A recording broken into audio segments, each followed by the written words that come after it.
नमस्कार। India debate में आप सबका स्वागत है। मैं हूं आशुतोष पाठक।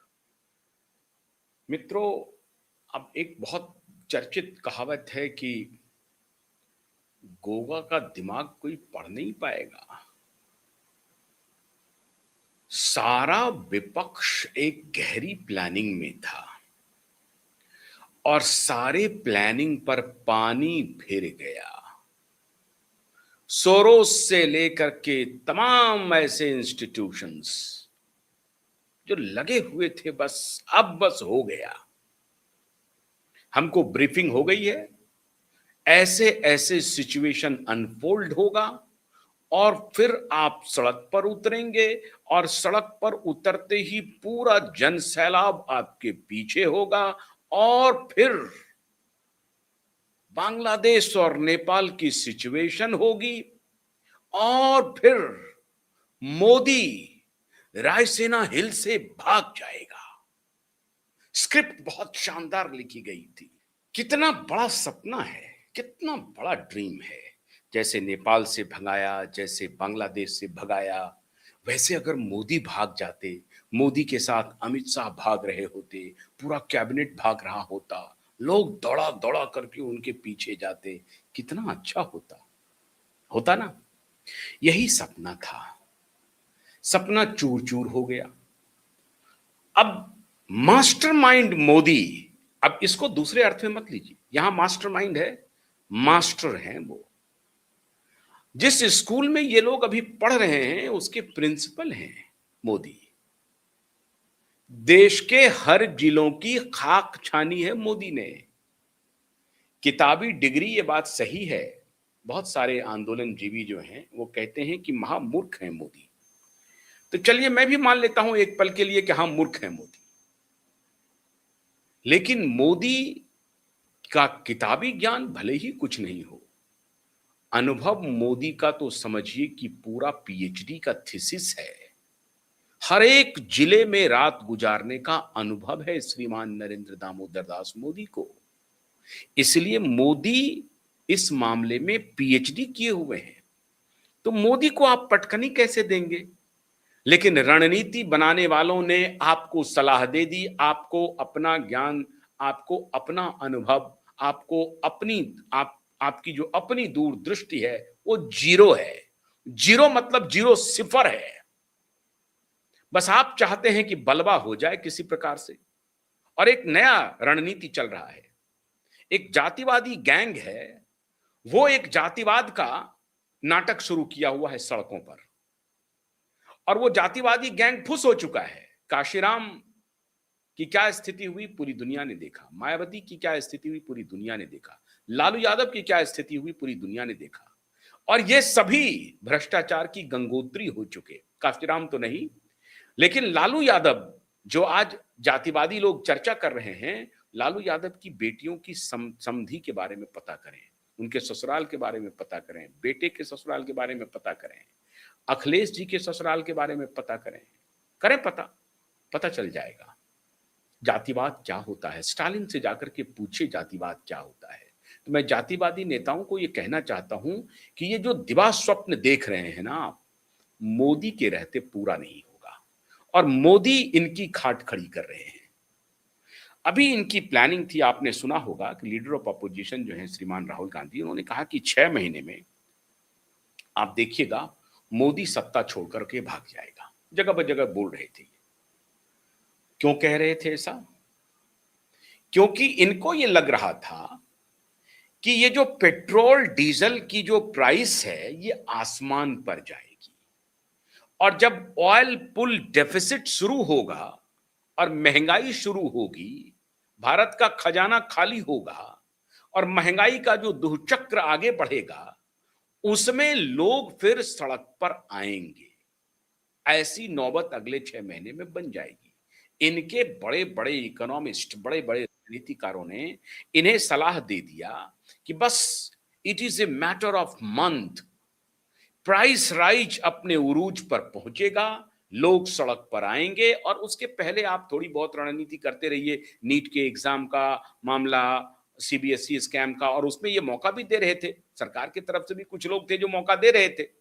तो उनको लग रहा था कि ये सारी बातें करके और सारा सोरोस गैंग एक्टिव हो गया। अब ये मौका आ गया है जब मोदी को सत्ता से उखाड़ के फेंक दिया जा सकता है। विचार विमर्श शुरू हो गया, कवायदें शुरू हो गई, सड़कों पर आंदोलन शुरू हो गया और इस बीच में नीट और स्कैम हो गया सीबीएसई का, और मौका मिल गया। बड़ी अच्छी बात है। सड़क पर आंदोलन हो रहे हैं, जंतर मंतर पर बैठे हुए हैं, जो उपवास कर रहे हैं वो अच्छे आदमी हैं, इंजीनियर हैं, पढ़े लिखे आदमी हैं, उपवास कर रहे हैं। एजुकेशन में सुधार के लिए उनको कोई काम करना है, मैं भी उनका तारीफ करता हूं, मैं उनकी तारीफ करता हूं, लेकिन उनके साथ जो लोग आ रहे हैं वो अद्भुत सब काम कर रहे हैं। तो पहले मित्रों ये कवायद क्या थी उसके बारे में सुन लीजिए, और मास्टरमाइंड मोदी ने कैसे इस कवायद को पूरी तरह से धूल धूसरित कर दिया, बल्कि मिट्टी में मिला दिया, सपना चकनाचूर कर दिया। अब उसका अरिथमेटिक्स सुनिए और इकोनॉमिक्स सुनिए। अभी दुनिया में क्रूड ऑयल की कीमत 68 से $72 पर बैरल है। एक बैरल में लगभग 156 टन के आसपास तेल होते हैं, और एक बैरल की कीमत जो है वो 68 से $72 पहुंच गया है। किलो, केजी होता है, लीटर जिसको आप कहते हैं, एक बैरल में, टन नहीं। तो एक बैरल की कीमत जो 116, 120 तक पहुंच गई थी, 114 से लेकर के 120 तक पहुंच गई थी अंतर्राष्ट्रीय मार्केट में, उसकी कीमत 68 से लेकर के ₹72 तक हो गई है। आपने देखा होगा कुछ दिन पहले यकायक जो है एक प्राइवेट कंपनी है नायरा, रोजनेफ्ट करके रशियन कंपनी है, उनकी वो पार्टनर है, 49% स्टेक है रोजनेफ्ट का नायरा में, और बाकी इंडियन काउंटर पार्ट्स हैं, अलग अलग कंपनियां हैं जो उनकी पार्टनर कंपनी है। उन्होंने अपने प्राइस में, पेट्रोल और डीजल की प्राइस में ₹5, ₹3 करके जबरदस्त कटौती की, और आगे भी कटौती होने वाली है। लेकिन भारत सरकार का जो सरकारी उपक्रम है, तेल उपक्रम है, चाहे इंडियन ऑयल कॉरपोरेशन हो या भारत पेट्रोलियम हो, ये सब अभी प्राइस कम नहीं किया है। आपको दिख जाएगा प्राइस कम होने का पूरी तैयारी है। आपको अगले 20-25 दिन में ये प्राइसेस भी घटते हुए दिखाई पड़ेंगे।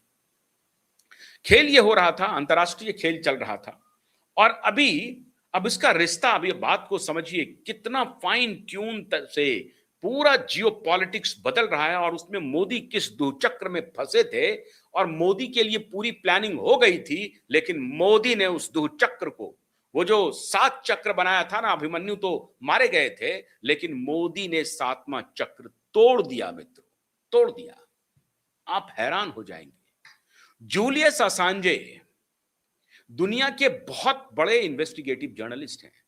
उन्होंने अभी एक ब्रेक किया खबर कि डोनाल्ड ट्रंप इन ग्लोबलिस्ट कबाल से, गैंग से मीलों अहेड अच्छे इंसान है। वो एक्सेंट्रिक हैं, वो कुछ का कुछ बयान दे देते हैं, उनको अपने लिए उनको नोबेल पुरस्कार चाहिए, वो उनको लोग राजा समझें, ऐसा बर्ताव वो करते हैं। But he is not a bad man by heart. ये कौन कह रहे हैं? जूलियस असांजे। और कह रहे हैं कि मैंने उनका जो पूरा निकाला, तो वो जो डर्ट है, जो गंदगी है, जो ग्लोबलिस्ट कबाल के सर पे है ना, वो गंदगी कम से कम डोनाल्ड ट्रंप के ऊपर नहीं है। डोनाल्ड ट्रंप का जो एप्स्टीन फाइल आया सामने, उसमें भी डोनाल्ड ट्रंप की उस तरह की स्थिति नहीं है जो ग्लोबलिस्ट कबाल की है, बिल गेट्स एंड गैंग की है, बाइडन एंड गैंग की है, क्लिंटन एंड गैंग की है, इंग्लैंड के राजकुमार की है, फ्रांस के राजकुमार से लेकर के बड़े बड़े नेताओं की है, बड़े बड़े प्रोफेसर्स की है। ग्लोबलिस्ट कबाल, उन्होंने कहा कि ग्लोबलिस्ट कबाल, इन ग्लोबलिस्ट कबाल से मीलों अहेड है। वो सोरोस खुद एप्स्टीन फाइल में एप्स्टीन का शागिर्द है। ये सोरोस की बात, जो पूरी दुनिया में डीस्टेबलाइज करने के लिए अमेरिकी डीप स्टेट के साथ खेल करता है, ये जूलियस असांजे का है। तो जिसको हम लोग, डोनाल्ड ट्रंप को जिसको हम लोग एकदम से विलन के रूप में देख रहे हैं, वो असल में विलन नहीं है, ये जूलियस असांजे कह रहा है। असल विलन तो दूसरी तरफ है। और ये जो ग्लोबलिस्ट कबाल है, उनको ये लगा कि ये बड़ा अच्छा मौका है, जब ईरान, इजराइल और अमेरिका का वॉर होगा और एनर्जी डिसरप्शन होगा और हर एक दुनिया में डीस्टेबलाइजेशन के लिए इससे माकूल माहौल कुछ हो ही नहीं सकता है। प्राइस राइज करेगा, हंगामा करेगा, जनता सरकारों के खिलाफ। ईरान में क्या हुआ? यही तो हो रहा था। ईरान में महंगाई चरम पर गई। पहले वो आंदोलन दिखा कि लोग सड़क पर आए, खमेनी के खिलाफ लोग सड़क पर उतर रहे थे और जो पुराने राजशाही के लोग थे वो उनके खिलाफ लड़ाई लड़ रहे थे। लेकिन ये था लोगों की लड़ाई नहीं थी, ये कृत्रिम उनके खिलाफ माहौल बनाया गया। आज एग्रीमेंट हो गया अमेरिका और ईरान के बीच में, अभी मैं उस पर आता हूं। एग्रीमेंट हो गया, सारी बात शांत हो गई। खमेनी क्या जो जनाजा निकला, जो सुपुर्द खाक किया गया एक दिन पहले, उसमें देखिए लाखों लोगों की भीड़ थी। फिर भी उसमें मुर्तजा नहीं आए, उनके जो खमेनी के बेटे हैं वो नहीं आए, क्योंकि उनको सिक्योरिटी का थ्रेट था। उनको लग रहा था कि इजरायली स्पाई इस मौके का भी फायदा उठा सकते हैं और उनके जो बेटे हैं जो बचे हुए हैं उनकी भी हत्या हो सकती है। फिर भी वो नहीं आए। अब सच्चाई क्या है कि मुस्तफा जिंदा हैं या वो नहीं गए, ये पता नहीं है। लेकिन अभी मोटे तौर पर मुस्तफा उस फ्यूनरल में शामिल नहीं हुए। तो इनकी कहानी थी कि पूरे इस इलाके को डिसरप्ट करो, ये डीप स्टेट चला रहा था और इसमें मोदी को फंसा दो। तो एक तरफ एप्स्टीन फाइल लीक की गई और दूसरी तरफ एनर्जी डिसरप्शन से भारत, उनको लग रहा था कि भारत एक ऐसा देश है जहां तो 80 करोड़ लोग तो 2 जून की रोटी पर हैं, 2 जून के सरकारी खाने पर जिंदा बसर कर रहे हैं, और बाकी जो मिडिल क्लास है उनको अगर महंगाई से मार दें तो खत्म हो जाएगा, सड़क पर आ जाएगा। पूरी प्लानिंग बहुत पुख्ता थी और इसीलिए श्रीमान राहुल गांधी जी कह रहे थे अगले 6 महीने में देखिएगा भयंकर तबाही। और जब ये वो बोल रहे थे तो खुश हो रहे थे। कमाल की बात है, मैं दुनिया में पहला नेता देख रहा हूं जो अपने देश की आवाम की बर्बादी पर खुश हो रहा हो। और श्रीमान राहुल गांधी खुश हो रहे थे और वो कह रहे थे देखिएगा आने वाला है दिन, आप देखना तबाही आ जाएगी, तबाही आ जाएगी। मतलब खुश हो रहे थे, ये अच्छा मौका है, लोग सड़क पर आ जाएंगे। उनको इससे मतलब नहीं है कि ये जो पूरी दुनिया की जो जियो पॉलिटिक्स चल रही है उसमें भारत के खिलाफ इतना बड़ा खेल चल रहा है, षड्यंत्र चल रहा है, पूरी दुनिया के खिलाफ षड्यंत्र चल रहा है और भारत भी उसमें पिसेगा, ये इनको चिंता नहीं थी। इनको चिंता थी कि by hook and crook Modi को कैसे सत्ता से पदच्युत किया जाए। आप अगर इस तरह की नीयत से लाएंगे और आपको लगता है कि प्रकृति आपका साथ दे देगी, ये मुमकिन नहीं था। क्या खेल हुआ? अब इन दोनों नेताओं ने बड़ा खेल कर दिया। फ्रांस में मीटिंग हुई मोदी की और डोनाल्ड ट्रंप की। आपने शुरू में देखा होगा डोनाल्ड ट्रंप कह रहे हैं मोदी के बारे में, he looks like an angel. ये भगवान के रूप के जैसा लगते हैं, बहुत ही सोफिस्टिकेटेड हैं, बहुत वेल ड्रेस्ड होते हैं और मोटे तौर पर उनके ड्रेस से वो थोड़े जलन भी उनको हो रही थी। वो ब्लू बंडी, व्हाइट कुर्ता, जो भी था, जो ड्रेस था, बहुत शानदार जच रहे होंगे मोदी जी उनके सामने में। तो उन्होंने कहा कि देखिए मोदी वेल ड्रेस्ड रहते हैं, एंजल के जैसा दिखते हैं, दाढ़ी वाड़ी बहुत खूबसूरत लगते हैं, लेकिन ही इज ए किलर। वहां किलर का मतलब लोगों ने उठा लिया कि किलर का मतलब वो किलर है। अब लेकिन इनकी नानी मर गई, अब वो किलर का बोधरा से नहीं जोड़ते हैं अब ये, तो अब ये कहते हैं कि किलर है, वो किलर है। किलर का मतलब था कि डैशिंग है, वो डैशिंग है एंड बहुत बड़े बार्गेनर हैं। ये बार्गेन करने में पीछे हटने वाले नहीं है। आज तक ट्रेड डील पर सिग्नेचर नहीं किया मोदी ने, अपनी शर्तों पर मोदी करेगा। 16 महीने तक मोदी ने मुलाकात नहीं की डोनाल्ड ट्रंप से, उसको उसकी औकात दिखा दी। और जब डोनाल्ड ट्रंप की हालत खुद अमेरिका में खराब होने लगी, जब सीनेट उनके खिलाफ जाने लगा, अदालतें उनके खिलाफ फैसला देने लगी, तब उनको लगा कि मिड टर्म इलेक्शन में हमारी नानी मर जाएगी। तब वो कदमों पर आकर के गिरे। और जिस G7 का कोई सदस्य नहीं है भारत, उसमें भारत को आमंत्रित किया गया। अकल्पनीय बात है ये। अभी लोग कह रहे हैं कि मोदी तो जाते हैं और अवार्ड खरीद के ले आते हैं। तो चलिए सेशल्स तो गए, अवार्ड खरीद के ले आए। G7 की बैठक में क्यों बुलाया मोदी को? अगर मोदी कुछ हैसियत नहीं रखता है, तो G7 का मेंबर नहीं है मोदी, फिर मोदी को बुलाया क्यों? और मोदी गया तो अपनी शर्तों पर सारी बात कहा, कैमरे पर कहा कि आपने हमारे जो सेलर्स हैं उसकी जो हत्या की है वो गलत है, ये आगे नहीं होना चाहिए। हमारे विदेश मंत्री ने स्ट्रॉन्गेस्ट वर्ड में मार्को रूबियो को कम्युनिकेट किया कि ये आगे नहीं होना चाहिए, ध्यान रखिए, नहीं तो हम ईरान नहीं हैं, इसका ख्याल रखिएगा। स्ट्रॉन्गेस्ट वर्ड में कहा, कोई घुटना नहीं टेका अमेरिका के सामने। कहा कि हमारे सेलर्स की मृत्यु हुई है और ये हम बर्दाश्त नहीं करेंगे। जोरदार शब्दों में यूरोप में हमारे विदेश मंत्री कह रहे हैं कि यूरोप की समस्या यूरोप की पूरी दुनिया की समस्या हो जाती है, और जब दुनिया के अन्य देशों की समस्या होती है तो यूरोप की समस्या नहीं होती है। इन शब्दों का प्रयोग आज के पहले हमारे डिप्लोमैट्स कभी किए नहीं, हमारे फॉरेन मिनिस्टर ने कभी किया नहीं। जिन शब्दों का इस्तेमाल आज जयशंकर यूरोप की धरती पर बैठ के कर रहे हैं और कह रहे हैं कि आप मुझे प्रीच मत कीजिए, उपदेश मत दीजिए, डेमोक्रेसी क्या होती है, सहनशीलता क्या होती है, और जियोपॉलिटिक्स क्या होती है, और डिप्लोमेसी क्या होती है, पीस डिप्लोमेसी क्या होती है, मैरीटाइम डिप्लोमेसी क्या होती है, सब हमको मालूम है। इस हैसियत से हमारे विदेश मंत्री भी मजबूत शब्दों का इस्तेमाल कर रहे हैं, मजबूती के साथ कर रहे हैं, डंके की चोट पर। और प्रधानमंत्री ने ऑन कैमरा डोनाल्ड ट्रंप के सामने में कहा कि ये जो सेलर्स की हत्या हुई है ठीक बात नहीं है। कहां घुटना टेक दिया मोदी ने? कहां मोदी ने सरेंडर कर दिया? कहीं सरेंडर नहीं किया। और अब हालात क्या हुए?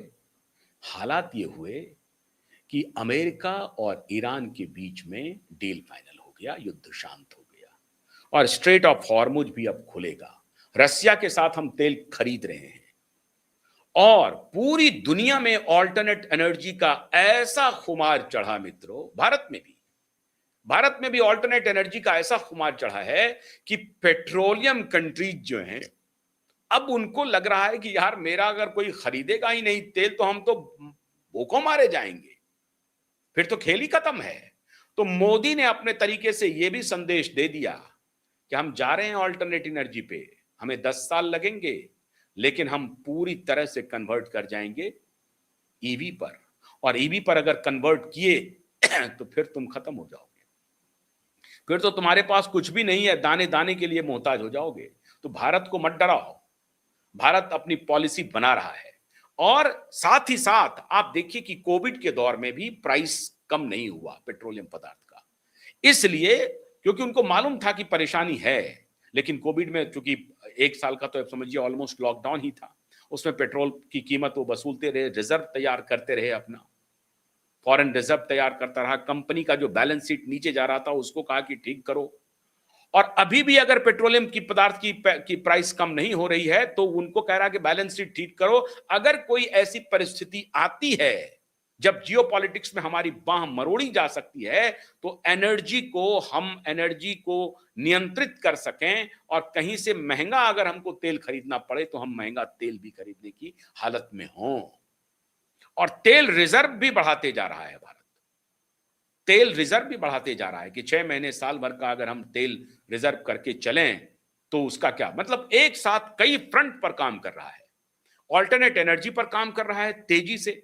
सभी बड़ी कंपनियों को, 4 व्हीलर हो, 2 व्हीलर हो, 3 व्हीलर हो, सबको कह दिया गया है कि जितना जल्दी कर सकें आप ईवी पर अपने आप को ट्रांसफॉर्म कीजिए, और उसका ट्रांजिशन का समय जो भी आप लेना चाहते हैं लीजिए, लेकिन उस पर कीजिए। हम जितना इंसेंटिव दे सकते हैं इंसेंटिव देंगे। और हमने अब तो सेमीकंडक्टर की फैक्ट्रियां लगानी शुरू कर दी।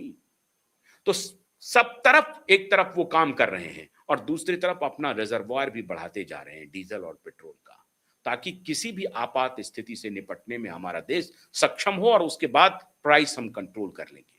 ऑयल पुल डेफिसिट से ही हमारी प्राइस राइज हो सकती है, इन्फ्लेशन बढ़ सकता है। ऐसी परिस्थिति में हम प्राइस पेट्रोलियम पदार्थों के बढ़ने से जो हमारी महंगाई होगी वो हम कंट्रोल करके रखें। किसी आपात स्थिति में क्या पता कल फिर हमला कर दे अमेरिका, फिर इजराइल हमला कर दे स्ट्रेट ऑफ हॉर्मुज पे, और वो डिसरप्शन हो जाए और फिर सप्लाई चेन खराब हो, तो रसिया हमारे लिए तो खड़ा रहेगा, लेकिन इनसे भी तो हमें तेल खरीदना होता है। 30% हम इन लोगों से भी लेते हैं, तो उसका भी कास्केडिंग इफेक्ट होगा हमारे पेट्रोलियम के ऊपर और फिर पूरी इकोनॉमी के ऊपर।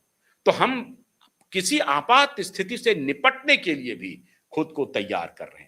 हर फ्रंट पर मोदी और मोदी की टीम लड़ाई लड़ रही है। हो सकता है इनके जैसे बड़े साफ सुथरे अंग्रेजी दां इकोनॉमिस्ट नहीं हो, लेकिन मोदी की चाल स्पष्ट है। भारत के विषय में कोई समझ, और मोदी देखिए कोविड के जमाने में भी मोदी को जिसने धोखा दिया, अब सबका वो पकड़ रहे हैं बांह, सबका बांह भगा दिया गेट्स को। उनकी पूरी बैटरी जो खेल कर रही थी, ग्लोबलिस्ट कबाल जो खेल कर रहा था, मोदी अब धीरे-धीरे पकड़ चुके हैं उन लोगों को, माफियाओं को। फार्मा माफियाओं को भी मोदी पकड़ चुके हैं। धीरे से उनका पैर आप देखेंगे हलाल करेंगे मोदी, धीरे से हलाल करेंगे। और इसीलिए मोदी लगातार नेचुरोपैथी पर, आयुर्वेद पर फोकस कर रहे हैं। उनकी सरकार कर रही है लगातार फोकस। हमारी जो इंडिजिनस टेक्नोलॉजी है, फार्मा में, हेल्थ केयर में, उसके ऊपर कमाल का काम हो रहा है। धीरे-धीरे हो रहा है, अंदर-अंदर हो रहा है, किसी को पता नहीं चल रहा है, लेकिन हो रहा है। आप चिंता मत कीजिए, अगले 5 वर्ष में हमारा आयुर्वेद जैसे आज योग पूरी दुनिया में ब्रांड बना हुआ है, वैसे हमारा आयुर्वेद भी बनेगा। लेकिन ये फार्मा लॉबी इतनी खतरनाक है ना कि बड़ी से बड़ी सत्ता को उखाड़ के फेंक देता है। तो उस बीच से मोदी रास्ता निकाल रहे हैं। तो शक मत कीजिए मोदी के ऊपर। मोदी रास्ता निकाल रहे हैं। मोदी ऑक्सफोर्ड में नहीं पढ़े हैं, मोदी हार्वर्ड में नहीं पढ़े हैं, लेकिन मोदी पगडंडियों की पढ़ाई किया हुआ है। मोदी को मालूम है हमारे देश के गरीब के बारे में, और हमारे देश की गरीब की चिंता मोदी को है। मोदी मास्टरमाइंड है, और मोदी अब इन लोगों को चलने दे नहीं रहे हैं, और इसीलिए गांव के लोग मोदी पर भरोसा कर रहे हैं। वो मूर्ख हैं, लेकिन फिर भी मोदी पर भरोसा है। मोदी रास्ता निकाल रहे हैं। अब इनका सड़क पर आएगा नहीं, बलबा होगा नहीं, रायसेना में भगदड़ मचेगी नहीं, तो खेल हो गया खत्म। सोरेस का सपना हो गया चूर चूर। मास्टरमाइंड मोदी के सामने फेल कर गया एंटायर अपोजिशन। अब चिल्ला चिल्ला करके महुआ मोइत्रा जा रही है जंतर मंतर पर, कुछ कुछ बयानबाजी कर रही हैं, करिए। आप मॉर्गन, जेपी मॉर्गन से वहां से आए, बेसी कमरे में बैठिए, बढ़िया बढ़िया डिजाइनर साड़ी पहनिए, लच्छेदार भाषण दे दीजिए भविष्य पर। लेकिन इस देश की जनता जानती है कौन क्या कर रहा है। बहुत बहुत शुक्रिया। नमस्कार।